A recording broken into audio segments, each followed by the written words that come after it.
నమస్కారం. ఎంబీకే న్యూస్కి స్వాగతం. తెలంగాణ రాజకీయాల్లో నేడు ఒక సంచలనం.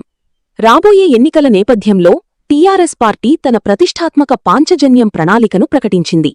ఈ ప్రణాళికలో ప్రజల సంక్షేమమే ధ్యేయంగా 5 కీలక అంశాలను ముందుకు తెచ్చారు. అవేంటో ఇప్పుడు వివరంగా చూద్దాం. మొదటి అంశం విద్య. రేపటి తరానికి భరోసా. మీ పిల్లలు ప్రైవేట్ స్కూళ్లలో చదివినా, ఎంతవరకు చదివినా తల్లిదండ్రులపై ₹1 భారం పడకుండా ఉచితంగా చదివించే బాధ్యతను ప్రభుత్వం తీసుకుంటుందని టీఆర్ఎస్ పార్టీ హామీ ఇచ్చింది. రెండవది వైద్యం. అందరికీ ఆరోగ్యం. జబ్బు ఏదైనా, ఆస్పత్రి ఎంత పెద్దదైనా సరే, తెలంగాణలో పేదవాడి జేబులోనుంచి ₹1 ఖర్చు కాకుండా ప్రభుత్వమే ఉచితంగా మెరుగైన వైద్యం అందిస్తుంది. మూడవది వ్యవసాయం. రైతే రాజు. రైతు సంక్షేమమే లక్ష్యంగా ఈ అంశాన్ని రూపొందించారు. రేపు మన ప్రభుత్వం వచ్చాక ఏ ప్రభుత్వ కార్యాలయంలోనైనా రైతులకు ప్రత్యేక కౌంటర్లుంటాయి. కలెక్టర్ ఆఫీస్ నుంచి ఎంఆర్ఓ ఆఫీస్ వరకు రైతులకు సముచిత గౌరవం మరియు ప్రాధాన్యత లభిస్తుంది. నాలుగవది ఉపాధి. 4 లక్షల ఉద్యోగాల జాతర. నిరుద్యోగులకు ఇది శుభవార్త. ప్రభుత్వం ఏర్పడిన మొదటి ఏడాదిలోనే సింగిల్ నోటిఫికేషన్ ద్వారా ఏకకాలంలో 4 లక్షల ఉద్యోగాలను భర్తీ చేస్తామని పార్టీ స్పష్టం చేసింది. చివరిగా మరియు అతి ముఖ్యమైనది సామాజిక న్యాయం. ఎస్సీ, ఎస్టీ, బీసీలతో పాటు అగ్రవర్ణాల్లోని పేదలకు, అలాగే ముస్లిం, క్రిస్టియన్, సిక్కు మైనారిటీ సోదరులందరికీ సమాన అవకాశాలు కల్పిస్తూ సామాజిక తెలంగాణను సాధించడమే మా లక్ష్యమని పార్టీ ప్రకటించింది.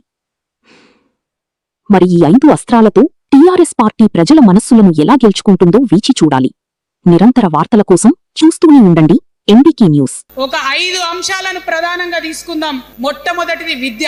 నేను మాట ఇస్తా ఉన్నా, మీ పిల్లలు ప్రైవేట్ పాఠశాలలో చదువుతున్నా, ఎంతవరకు చదువుకున్నా కంప్లీట్ గా మీ మీద ₹1 కూడా భారం పడకుండా చదివించే బాధ్యత మేం తీసుకుంటాం. మన రెండో అంశం పాంచజన్యంలో వైద్యం. ఏ రోగమన్నా రాని, ఎంత పెద్ద హాస్పిటల్ అన్నా గాని, మన తెలంగాణలో మన జబ్బు ఎక్కడ తగ్గుతుందో అక్కడ మీ జేబులకెళ్ళి ₹1 ఖర్చు కాకుండా ఉచిత వైద్యం అందించే బాధ్యత మేం తీసుకుంటా ఉన్నాం. మూడవది వ్యవసాయం. మన ప్రభుత్వం రాబోతా ఉంది.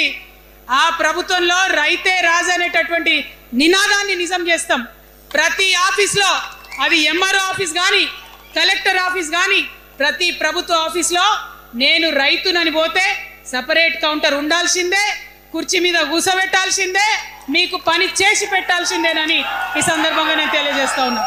ఇక 4వ అంశం ఉపాధి. ఎవరైతే ఉద్యోగం చేయాలనే యూత్ ఉంటారో వాళ్ళకి మొదటి సంవత్సరమే మన గవర్నమెంట్ వచ్చినాక 4 లక్షల ఉద్యోగాలు ఒకటేసారి సింగిల్ నోటిఫికేషన్ తోని ఇచ్చి తీర్థం. 5వ అంశం, ఆఖరి అంశం సామాజిక న్యాయ తెలంగాణ సాధించాల్సిందే. మన ఎస్సీ మిత్రులకు, ఎస్టీ మిత్రులకు, అగ్రవర్ణాల్లో ఉన్నటువంటి పేదవారికి, బీసీలకు అందరికీ న్యాయం జరగాలి.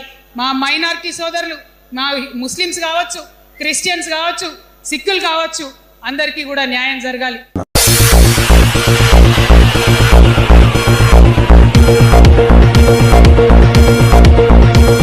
24/7 చూస్తూనే ఉండండి ఎంబీకే న్యూస్. ఈ వార్తలు ఇంతటితో సమాప్తం. తిరిగి మళ్ళీ మరో